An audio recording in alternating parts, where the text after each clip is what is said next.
Within SpongeBob Tower Defense, there are a total of 9 exotics, with 3 being added in the last 2 weeks. That's insane to me, and I think now is a perfect time to rate all of these exotics from worst to best. We're going to be taking each and every exotic, putting them into endless and boss battles with Sea Bear Secret Formula, and seeing just how good it is, and rating them from number 9 to number 1. So if you enjoy, please make sure to like the video and subscribe. But without further ado, let's get right into it.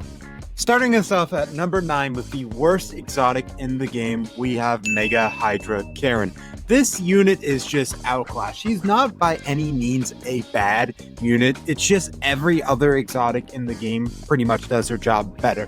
Her attack is splash, so it's very inconsistent, and it doesn't even do that much damage. Her ability is good, but once again, it's just outclassed by literally every other ability in the game. She is just the definition of being power crept, and her boss time isn't bad with it being 2 minutes 22 seconds, but there still leaves much to be desired, and her damage is very inconsistent. She misses a lot since it is splash damage in the end.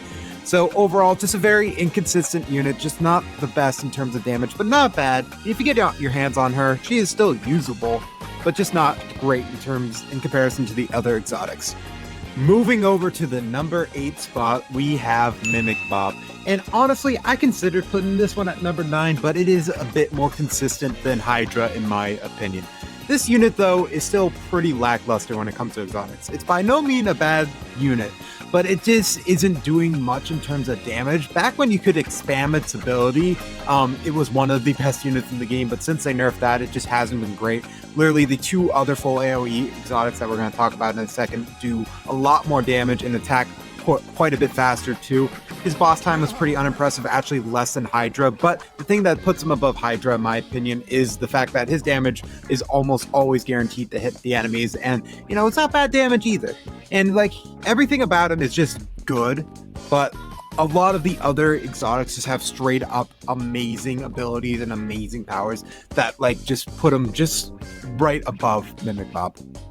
Moving on to number 7, and it honestly feels really weird me putting this unit only at number 7, we have Sand Robot. And honestly, this was a shock to me, but there's just a lot of exotics that are just better, and it's just slowly have become outclassed by a lot of the other exotics within the game. It is by no means a bad exotic. It has a really high attack speed, and it defeats the Lionfish 5 at a very, very quick speed. It's just really outclassed. That's the issue with it. A lot of the other exotics do more damage than it and just straight up clean up better than it. But it's by no means a bad exotic, and getting your hand on it is not a bad idea. It's just literally a lot of the other exotics are just straight up better. That's all. Alright, here we are at number 6, and this is another shocker. Like, it's just so shocking that I'm putting this one this low, but at number 6, we have the Cyclops. And the Cyclops is also not a bad unit. It does great full AoE damage, it attacks really quick, it defeats the Lionfish boss even faster than the Sand Robot. It's literally just a better version of the Sand Robot. It's just, a lot of it, it's just outclassed. Like, once again, it's just outclassed by pretty much every other exotic. It's just better for different reasons. Either they do more damage, or they're just like, they're better at cleaning up units. It's not by any means a bad unit. It's actually a great idea to have one in your endless loadout as like a cleanup unit to clean up a lot of the smaller units, since its full AoE is guaranteed to hit pretty much every unit in the map. But it's just like nowhere near as good, since so many really high damage dealing exotics have been added to the game. But still, a very good exotic, and also a great one to get your hands on, since it is probably the best full AoE exotic right now. Alrighty guys, we are on to the top 5 of the exotic units, and starting us off there, we have Prehistoric Gary, which this one should be no surprise. This unit does insane pierce damage, and when you set it up right in endless, it will annihilate all the enemies that come into range. The only issue I do have with it is it attacks a bit slow, but its damage more than makes up for that. It does over 1,000,000 damage when maxed out. It's insanely good. It destroys the boss. It destroys every enemy that comes in the path. It's a great boss shredder. It's just an all-around great unit. However, though, it is really outclassed by a lot of the other exotics that are coming into the game, which we're going to talk about right now. Moving on to the number 4 exotic within the game right now, and it's no question, Plankton's Tank Robot. This unit is absolutely insane. He does insane damage. puts up billions in endless runs, and he shreds through the boss. It's insane how good this unit is and how easy he is to obtain.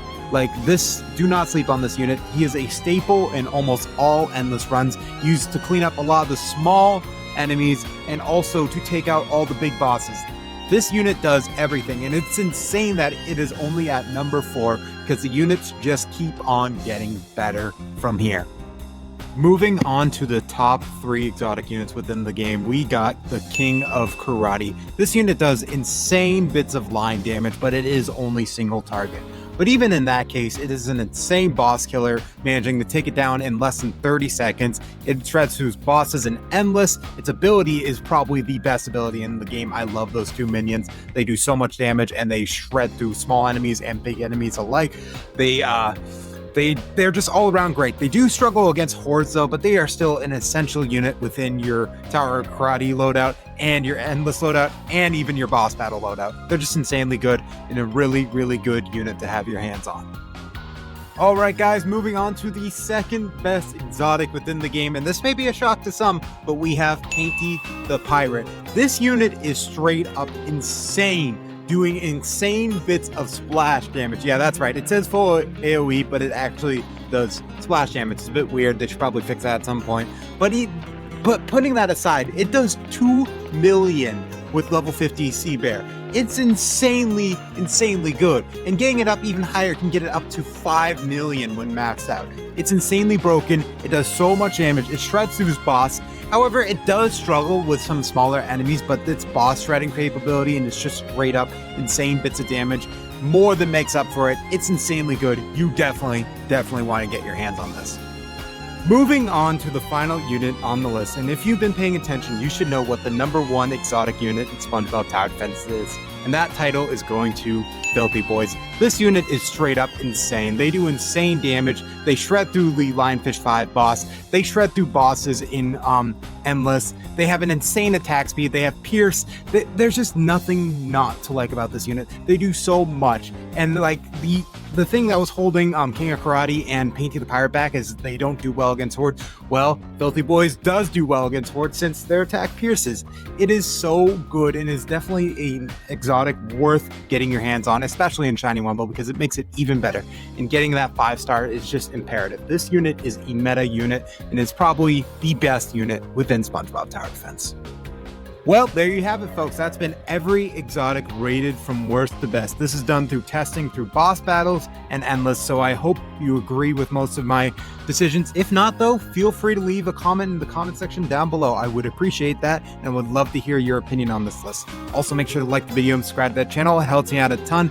And don't forget to check out our live streams and Discord servers. We do giveaways there. We hang out there. It's a great time. I can't wait to see you there. But that's all I have for you guys today, and I will catch you in the next video. Goodbye.